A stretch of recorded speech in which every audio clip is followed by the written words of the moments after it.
Good morning, dear students. Today we are going to start the next part of our chapter number 1, Laws of Motion, Unit 3. Our today's topic is the second law is the real law of motion. आज हमने ये prove करना है कि second law क्या है, real law of motion है. इसको हम रियल लॉ ऑफ मोशन क्यों बोलते हैं? क्योंकि इसमें सेकेंड लॉ से हम फर्स्ट लॉ भी डिफाइन कर सकते हैं एंड सेकेंड लॉ से हम थर्ड लॉ को भी डिफाइन कर सकते हैं. और you can say that the first and the third law are contained in the second law of motion. That's why the second law is called the real law of motion. तो पहले हमने ये prove करना है कि जो first law है वो सेकेंड लॉ में कंटेन है.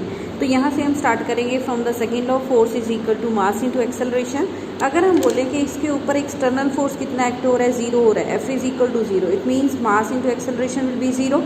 बट मास किसी भी ऑब्जेक्ट का जीरो नहीं हो सकता, तो इसका मतलब क्या है, एक्सेलरेशन जीरो. एक्सेलरेशन जीरो है तो वेलोसिटी क्या होगी, उसकी कांस्टेंट होगी. और motion is the uniform motion.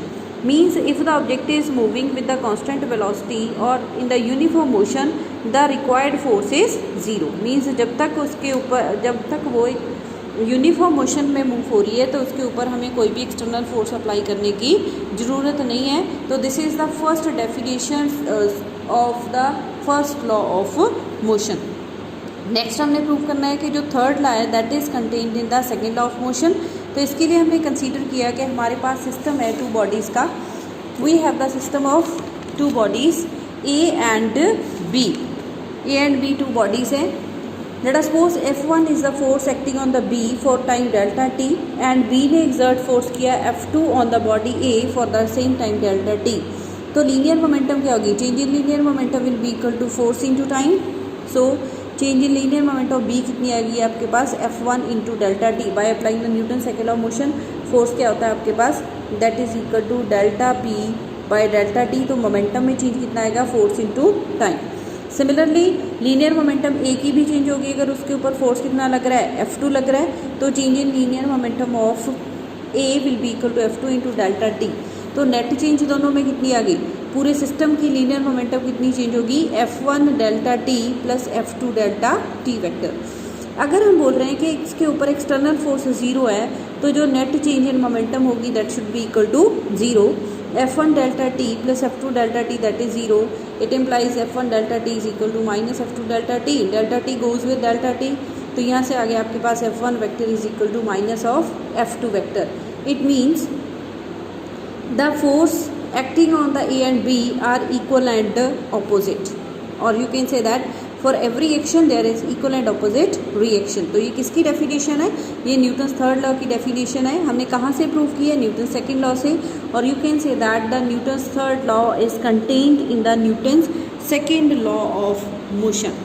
ना next topic is the rocket propulsion. अब हमने ये देखना है कि रॉकेट कैसे, हम रॉकेट को अर्थ से उसकी ऑर्बिट में भेज रहे हैं, कैसे भेज रहे हैं, और उसके साथ हमने कुछ टर्म्स जो रिलेटेड हैं वो उसकी कैलकुलेशंस करनी है. तो सबसे पहले क्या है, जो रॉकेट प्रपल्शन है किसके ऊपर बेस्ड है, it is based on the principle of conservation of linear momentum. इसमें क्या होता है, आपके पास फ्यूल है. जब फ्यूल बर्न होता है तो गैसेस क्या होती हैं, डाउनवर्ड डायरेक्शन में आती हैं. तो मोमेंटम को कंजर्व करने के लिए जो रॉकेट है that will move in the upward direction. So this is the basic principle, that is the conservation of linear momentum for the rocket propulsion. तो यहाँ पे अगर हम सपोज करें m0 क्या है, initial mass of the rocket है, v0 initial velocity of rocket है. एट पर्टिकुलर टाइम t पे जैसे जैसे मास बर्न हो रहा, गैसेस बाहर जा रही हैं, मास क्या होगा, बर्न होगा. तो यहाँ से क्या आपके पास मास ऑफ रॉकेट कितना रह जाएगा आपके पास, m, and v is the velocity of the rocket eight any time t. Time के साथ जो मास की वैल्यू है वो कम होगी एंड वेलोसिटी की वैल्यू क्या होगी, इंक्रीज होगी. सो m is less than m0 and v is greater than v0. अगर हम स्मॉल इंटरवल ले लें टाइम dt में हम सपोज करें कि dm मास जो गैसेस फ्यूल का वो गैसेस में कन्वर्ट हो गया, तो मीन्स जो मास स्मॉल मास डिक्रीमेंट होगा that will be equal to the mass of the exhaust gases, जितनी गैसेज निकली वहाँ से. dv is the change in the velocity, increase in the velocity of the rocket, and vg is the velocity of the exhaust gases with respect to अर्थ. अर्थ के with respect to gases की velocity कितनी है, vg. अगर हम यहाँ पे conservation of momentum की बात कर रहे हैं, जो बेसिक प्रिंसिपल है, तो means initial momentum that will be equal to final momentum. Momentum at t is equal to zero that will be equal to momentum at time t. अब हमने मोमेंटम निकाल लिया, मास कितना हो गया रॉकेट का, that is m minus D M, and velocity कितनी होगी इसकी v plus D V plus D M into minus V G. D M is the mass of the exhaust gases and V G is the velocity. Negative sign हमने क्यों लिया, क्योंकि rocket है जो upward जा रहा है और जो गैसेज हैं those are moving in the downward direction, that's why we have considered here the negative sign. तो यहाँ से आपके पास मल्टीप्लाई किया, मल्टीप्लाई करके यहाँ पे D M and D V दोनों एक साथ एक टर्म में आ रहे हैं, उसको हमने निगलेक्ट कर दिया because D M D V बहुत छोटे हैं, तो इनका प्रोडक्ट क्या होगा, निग्लिजिबल स्मॉल होगा, इसको हमने निगलेक्ट कर लिया। यहाँ से हमारे पास आया m D v, m v से एम वी कैंसिल हो गया, m D v is equal to d M into v plus v g. अब अगर हम बात करें कि जब रॉकेट आपका अर्थ से बहुत दूर चला गया था, वेलोसिटी ऑफ एग्जॉस्ट गैसेस अर्थ के विद रिस्पेक्ट टू क्या होगी, इंक्रीज होगी और इररिलेवेंट हो जाएगी। The relative velocity of exhaust gases with respect to rocket as you.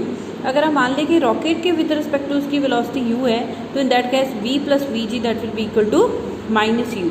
Negative sign क्या शो कर रहा है कि अगेन जो direction of motion exhaust gases की वो डाउनवर्ड है, रॉकेट क्या है ऊपर को जा रहा है आपका। तो यहाँ से आ गया m D v is equal to minus u into d m, from here d v is equal to minus U D M by m. यहाँ पे लिमिट लगा के हमने इंटीग्रेशन कर दी और v की हमने वैल्यू फाइंड कर लेनी है। v will be equal to limit goes from v naught to v minus u log to the base m m naught to m। तो upper limit minus lower limit, हमने limits apply कर दी, v minus v naught minus u log to the base m minus log to the base m naught. Negative sign अंदर adjust करेंगे तो ये हो जाएगा आपके पास m नॉट बाई m। तो v की वैल्यू कितनी आएगी, v naught plus u log to the base e m not by m। So this is the velocity of the rocket eight any time t। अगर हम initially time t की बात करें तो वहाँ पे v नॉट ज़ीरो होगा और इस ज़ीरो टाइम पे वेलोसिटी कितनी, u log to the base m not by m। तो यहाँ से हमने क्या कंक्लूड किया कि जो वेलोसिटी है रॉकेट की at any time is directly proportional to the exhaust speed.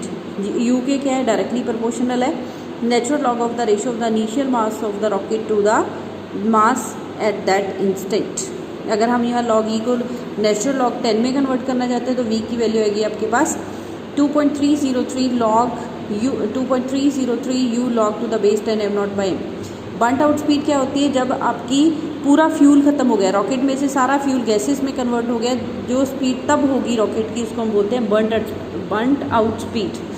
Burnt out speed निकालने के लिए हम ये कर रहे हैं m not by M r क्या कि जस्ट कंटेनर का मास रह जाएगा यहाँ पे 2.303 log to the base 10 m not by M R. So this is the burnt out speed और the maximum speed of the rocket.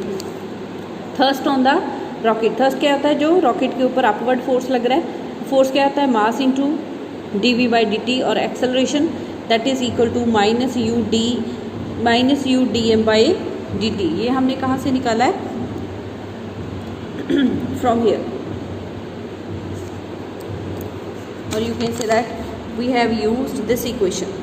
दोनों साइड के dt के साथ डिवाइड कर दिया तो ये आ गया आपके पास dv by D T acceleration हो गया, एंड इसको हम बोलते हैं force. Force is equal to minus U D M by D T. This is expression for the force acting on the rocket and it is also known as the upthrust or the thrust acting on the rocket. So this is all about the rocket propulsion. In the next video we will start from here. Thank you.